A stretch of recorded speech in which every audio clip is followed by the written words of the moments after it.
mbote na bayinyoso oyo bozwili bakuma la makolanda magazine le point mark na mokolo ya pe ya pokwa lelo tika ete na tonda bino nyoso oyo bozwami na poste télévision na bino pona kolanda magazine oyo epesaka bino basango na pokwa nyoso tika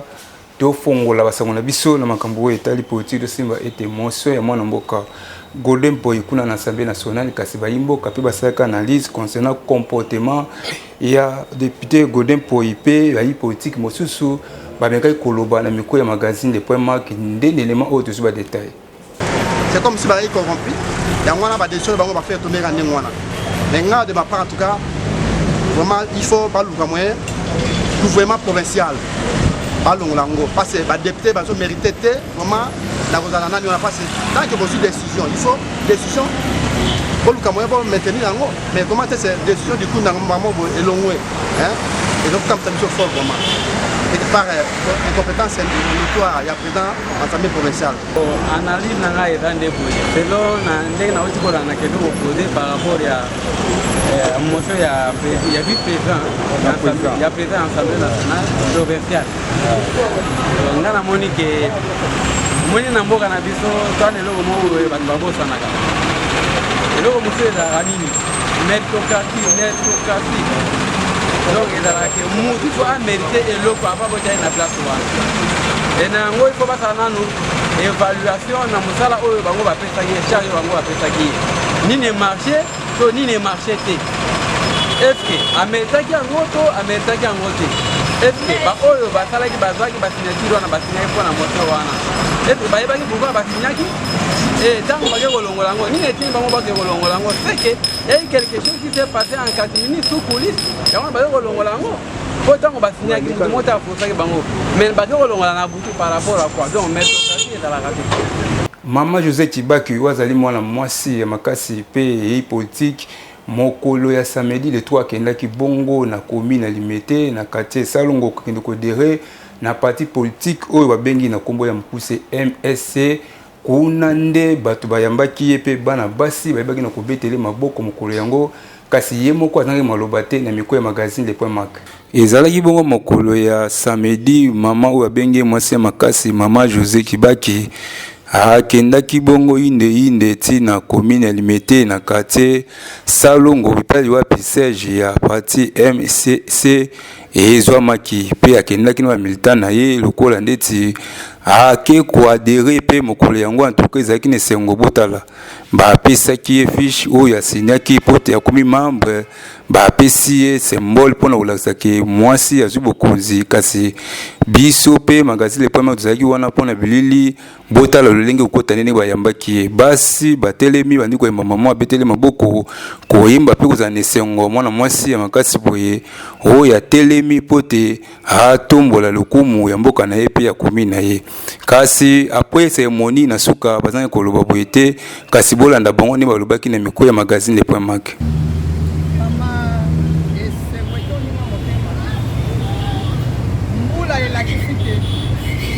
Bénédiction côté intérêt au pays et c'est la malade vraiment ils ont la d'autres langa bandakala mais les longs amba kokisia ba yambi biso na sengo papa professeur munene oyo ayeko kita pona koyamba biso ifotala soki omoni bukonza likolo ya kiti seka ye otombola bino ayeko tombola KMJ na bonyo se ya lobi yango na biso tosengaki mbo essayer misala ba jeune famille batangi ba classe batangi sibana et misala ezali ba mama bakoma ba papa moto nyonso azaka ambition na ye ayebaka kokokisa yango kasi mama José Tibaki ezali eloko moko ozali kolide na République démocratique du Congo akosepela nde tosengi na mwasi ya piko boye ayeba na kotelema mpona kosunga bamama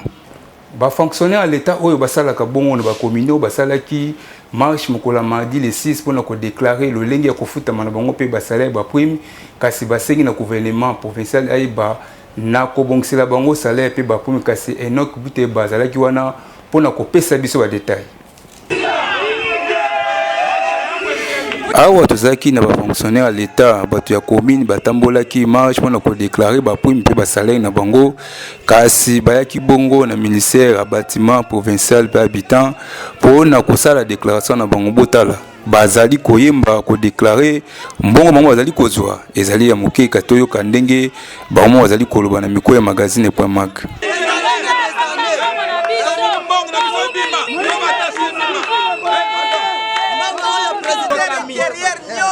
Bamboule belé l'équipe ministère intérieur et un ministère base il y a un ministère nyos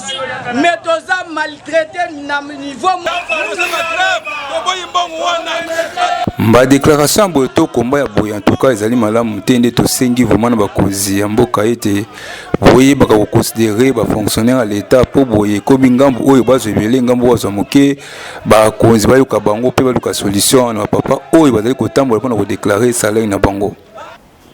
na commune ya Limete na quartier Kingabwa wenze oyo zwami na commune ya Limete na quartier Kingabwa na espace rai kasi bateki bazali kolela lolenge biloko ezali ko matape dollar balobi kosomba pe koteka ka bazali ko trouver solution ezali ko mona na te pote mbongo pe ezali ko mona na te kasi basengi na gouvernement aluka solution na lolenge ya ko kitela bango biloko pote bayi bana koteka pe kozwa bénéfice pour pas ezali ko mona na makasi pote bazali ko soma biloko cher kasi lolenge bazali kotekela yango bazali ko se trouver te nde biso magazine.mag to pisi no ba détail na élément oyo tozali na engumba Kinshasa kasi tozali koyeba te lolenge nini mboka na biso oyo RDC Congo ezali kokende komona ba commerçant to ba commerçante na biso bazali kosomba biloko pe kokende koteka kasi mbongo ezali komona na te raison ezali ete biloko ezali ya komata makasi awa ngumba Kinshasa dollar ezali ya komata fa congolais ezali komona na te ezali kosala passe vraiment ba commerçant na biso bande ko bazali koteka biloko basombi bazali kolela ezali na pasi yango toyoka ndenge pepe congolais to pe bateki yo bateka kanara na wenzi wana lolenge ni basaki déclaration concernant des biloko ezali ya komata tolanda bango pote to koma kozaka yango réponse to koma kozaka liboso ya la soso mimo piko na libongo ya 10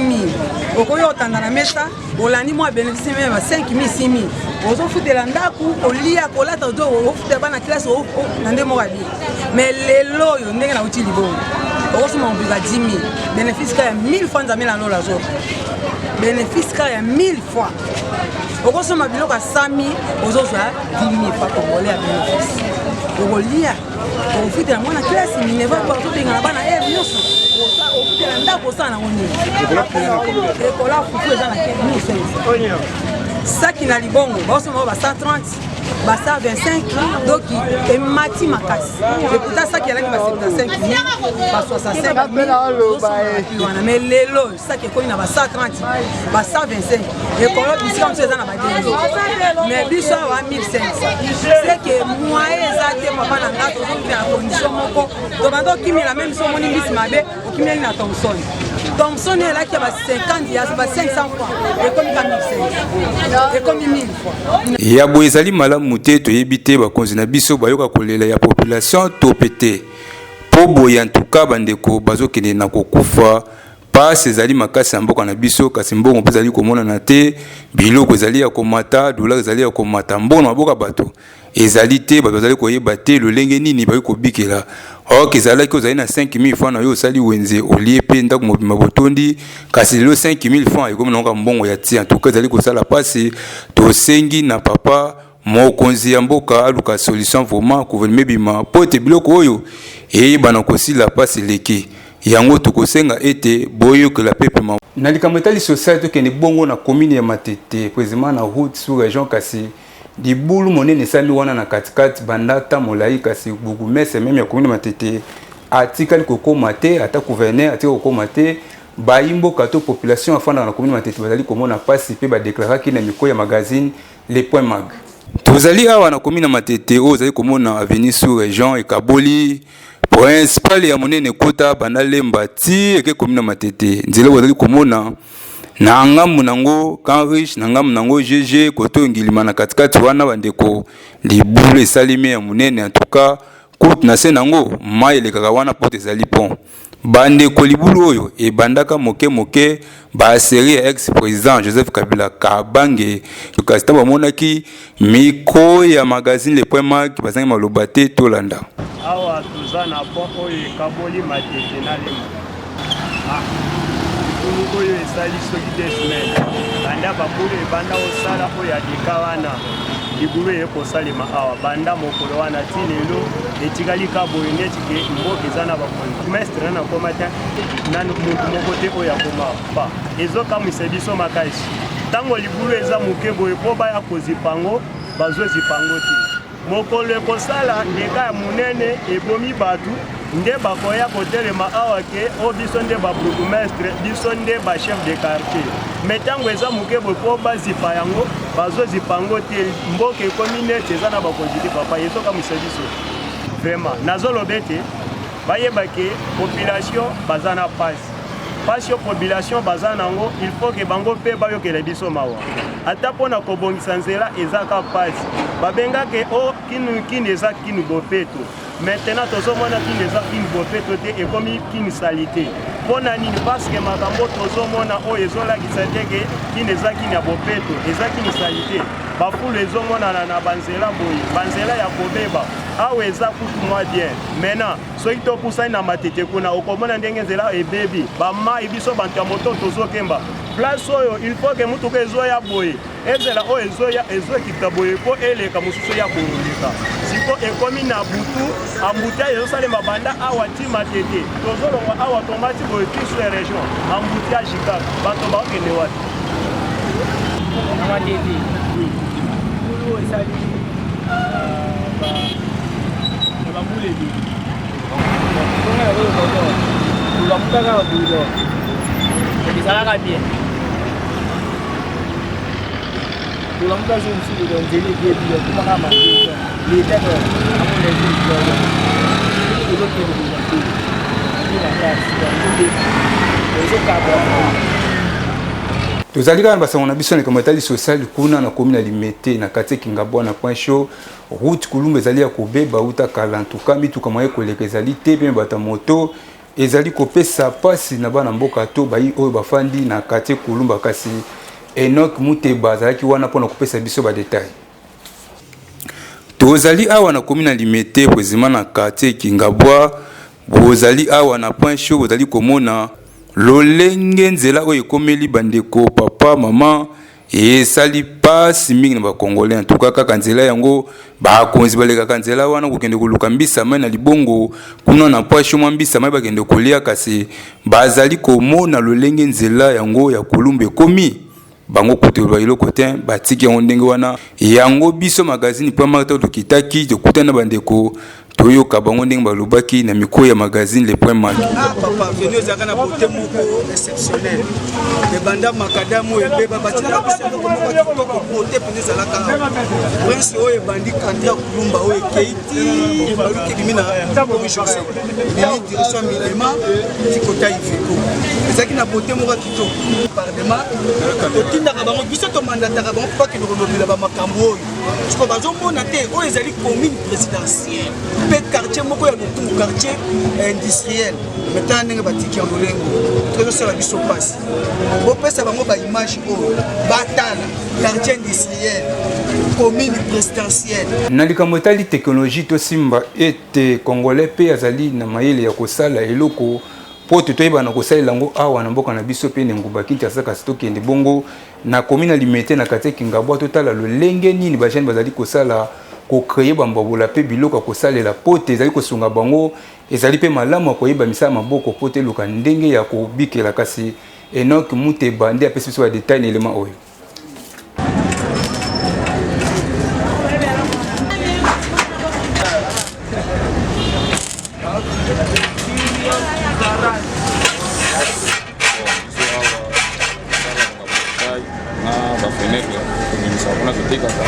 vous avez déjà la télé de 2004 et tout ça la bleu bazali c'est de former belève bazali télé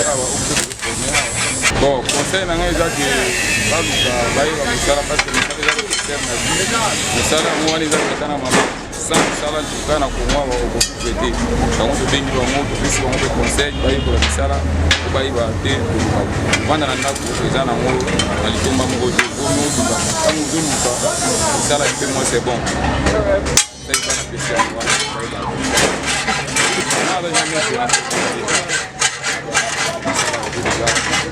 na mikumu si deme na sala ka deme akotala boza na moto nga penza pa ka kula ya mbia ka biso mwanda mwa ba délestage ka ya biso ga dolonga komplika biso ba délestage ka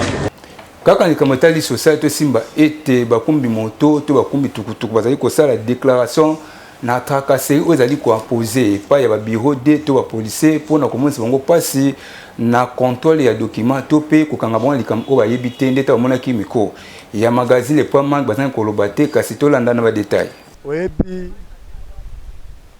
police azali appareil répressif ya l'état chaque service ezalaka na attribution na yango ozo comprendre police azali chargé pour la sécurité ya batu pe na biloko na bango mais police azolongo na attribution na ye azokota na attribution oyo ezali na kati ya obédience na ye te tracasserie eza très dangereux peu exagéré tracasserie eza ebele makasi surtout na la police omoni police aza agent ya ordre ozomona musala na ye c'est pour mettre ordre public ezali te olongwe okutika moto avandi boye okangi ye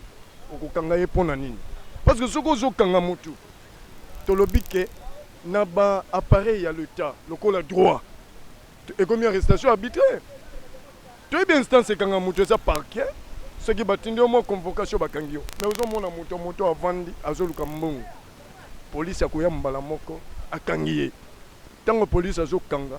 mbala moko maboko na poche kobimisa oyo azali na yango kopesa yo amende yo zomona bazopesa moto amende bacomparaître ye te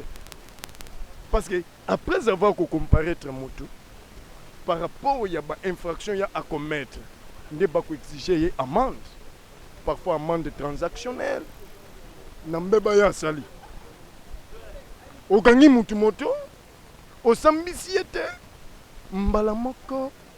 osengi ye amende yango combien 20 000 francs na likambo etali santé tozali na badocteur moderne mpo batadi praticien kasi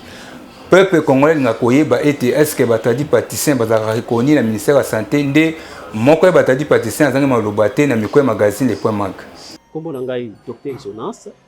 nazali kosalisa bokono ya prostate kozanga lipaso donc biso epai na biso opération ezalaka te tozali kosalisa yango na baproduit na biso oyo tozali kopesa baproduit naturel yango nde tozali kosalisa bokono ya prostate moto oyo azali na problème ya prostate akoyeba ndenge nini ke naza na prostate d'abord prostate ce n'est pas une maladie mais c'est un organe cet organe là ezalaka na se ya vessie na biso epai na biso tozokakatana te mpona kotraite bokono ya prostate tozali kosalisa yango kozanga lipaso opération ezali te tozali kopesa bakisi mpe ozongi na normal ata prostate oyo ezali ndenge nini même si esi ekomi cancer ozosuba makila yaka tozali kopesa traitement okosepela na traitement oyo tokopesa yo yango naza kosenga na bilenge oyo bazali na baproblème ya bainfection ya makasi ntango ozomona eke ozozwa bakisi me ezosimba te baantibiotique omeli ndenge na ndenge ezosimba te faites attention même bagene bakomi kobela prostate mpona nini parce que bagene bakoma kosala mobulu na ndenge moko ya kosakana te tolobi te ke prostate epesaka eyaka na kigumba non mais bainfection oyo ozozwa yango nde ezosala ke ekosala ke ocréer problème na organe na yo alors nazali kosenga na mutu nyonso oyo azali na bokono ya prostate abenga biso na numéro eza affiché 089 89 20 678 090 77 00172 soko bengi biso na numéro 1 nde okozwa ngai moko adresse na biso ezali nous sommes sur quartier Malandi numéro 18 bar A dans la commune de Matete bato baza kote atiango bakoki kozwa okoki koya na référence ezali po Matete kaka na direction ya City Train ex City Train tozali kaka na Prince wana ya City soko tuni kaka quartier Malandi oleki Biaza Bantandu biso quartier Malandi kaka na route wana tozali wana alors nazali kosenga na nyonso oyo ayebi ke ezali na bokono ya prostate pardon pour perdre espoir na oti zala sûr ntango koya pa na biso okozwa solution na yo ndenge esili.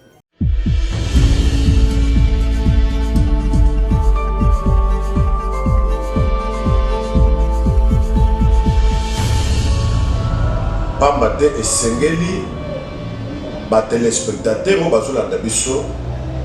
bayeba que la médecine traditionnelle ezali reconnue comme mode de dispensation des soins na kati ya mboka na biso. Médecine oyo tobengi traditionnelle ezali même reconnue na mibeko ya mboka. Tozali par exemple na loi fixant les principes fondamentaux relatifs à l'organisation de la santé publique. Ce qui otangi na kati ya loi oyo ministère de la santé publique azali pour reconnaître l'existence de la médecine traditionnelle. Tozali na arrêté portant création d'un programme national de promotion de la médecine traditionnelle. Ce qui otangi arrêté oyo okomona que ministère de la santé publique azali pour reconnaître la médecine traditionnelle. Tozali na arrêté relatif à l'organisation d'un recensement des tradis praticiens en République démocratique du Congo. Et l'ingélo ba tradis praticiens nous soit allé coeffrer na kati ya mboka oyo azali reconnu à travers arrêté oyo pe ba résultat na mozali. Pour la couche qui s'attosana arrêté portant organisation de la profession des tradis praticiens. Nous ce outil na ministère de la santé. Mais ezali ko kamusa les Kambulukola ya pandémie à coronavirus, oyo etiki désastre dans le monde entier. Biso ba tradi praticien, totikala jamais kozala invité ni na ministère de la santé, ni na secrétaire général de la santé publique, ni na secrétariat technique ya riposte, voire même na programme où ils allaient organiser médecine traditionnelle. Batikala jamais kobengisa biso pona kotuna quelle sera donc la contribution des tradis praticiens par rapport à la pandémie à coronavirus. Alors que bakoko na biso bazelaki kisi euta na mikili ya papayate pour se soigner na bamaladi na bango. Est-ce que coronavirus est kozwa kaka bato baza na poto to na Kinshasa na mboka kozwa te? C'est ça la question que nous devons nous poser. Ngai na mona na ba village épidémie ekoti chef coutumier asangisi ba kapita ba telemi ba lobby épidémie ici tout ça na ba pasteur. Est-ce que tu comme un rassemblement moko ya bana na Nzambe ba homme de Dieu bazo bonde na pona mboka pona ko chasser épidémie? Mais biso ba tradi praticien tout ça na ba formule ya ndenge na ndenge. Bas symptômes avertisseurs il y a Covid-19 oh rhume, oh fièvre, et étouffement, et palpitation. Est-ce que ma tradition praticien te soignera yango te?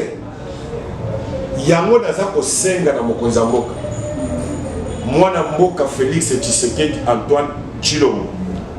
Oyo azali le président. Rédaction ya magazine les points manque basaki constant na likambo etali santé pe kolia fui kasi lelo tolobeli Pastèque belemani ezalaka na kati na yango ndeni élément oyo tozwi ba détail. Bienfait des graines de pastèque. Si vous aimez la pastèque, vous serez heureux d'apprendre qu'elle est pleine de nutriments et pas seulement d'eau et de sucre. La pastèque contient beaucoup de vitamines et de minéraux et très peu de calories. Quand vous pensez à l'été, vous pensez probablement à la pastèque et au pique-nique. Parce que la pastèque vous donne une sensation de fraîcheur et a un goût sucré, elle aide à combattre la chaleur estivale. C'est également un dessert facile et sain pour les enfants et les adultes. Les graines de pastèque sont également excellentes pour votre santé. Voici pourquoi. Hypertension. Les graines de pastèque ont un type d'acide qui combat l'hypertension ou l'hypertension artérielle. Cela ne vous empêche pas seulement de faire de l'hypertension artérielle, mais il maintient également votre tension artérielle à un rythme normal. Réduire le risque cardiaque. Parce que les graines de pastèque aident à maintenir votre tension artérielle en bonne santé, elles réduisent le risque de maladies cardiaques et de crise cardiaque. Atténuent les niveaux de cholestérol. Les graines de pastèque contiennent un acide qui aide à réduire le cholestérol dans le corps et à le maintenir à un niveau sain. Combat l'infection bactérienne. Les graines d'une pastèque contiennent un produit chimique qui combat les bactéries. Ceci aide à combattre les infections dans le corps, comme la pneumonie à Klebsiella et le Pseudomonas aeruginosim. aident à l'inflammation. Les graines de pastèque sont bonnes pour réduire le gonflement. Ils sont utilisés pour traiter les édèmes et les infections des voies urinaires. Système nerveux sain.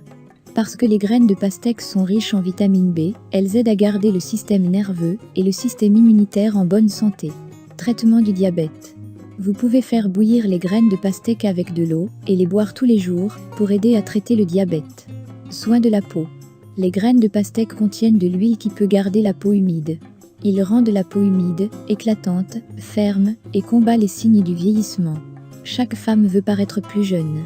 Les graines de pastèque peuvent y contribuer. Ils contiennent des antioxydants qui gardent votre peau plus jeune que votre âge. Mangez-en quelques-uns pour ressentir la différence. Soins des cheveux. Les graines de pastèque contiennent de la mélanine qui est bonne pour la couleur de vos cheveux. Pour utiliser, retirez et mangez quelques graines de pastèque. La prochaine fois que vous mangez de la pastèque, ne crachez pas les noyaux. Mangez-les pour toutes les façons dont ils peuvent vous aider. Na komina limete n'espace ndandu totala lolenge bandako etongami kuna na komina lingabwa kasi ezali kosala bosoto mingi pe esika wana train eleka lisusu te kasi population afandaka bisika wana azali kobongisa te kaka ye moko ntango omoni mikro ya magazine le point mag azanga maloba te katolanda explication ya element oyo. Awa tozali na komina limete précisément na quartier Kingabwa espace raye na koto ya ndandu. Tozali komona esika oyo ezalaki vraiment libre esika modaki etandi train courte bane koleka balonze kotema pembeni mpona kozela train komata kokende na destination wapi na ville kasi lelo train eleka lisusu te. Tango bamoni miko ya magazine le point mag yokande balobaki basengi lisungi. Koto papa pasi koto motaka lolenga longo batifoidie banini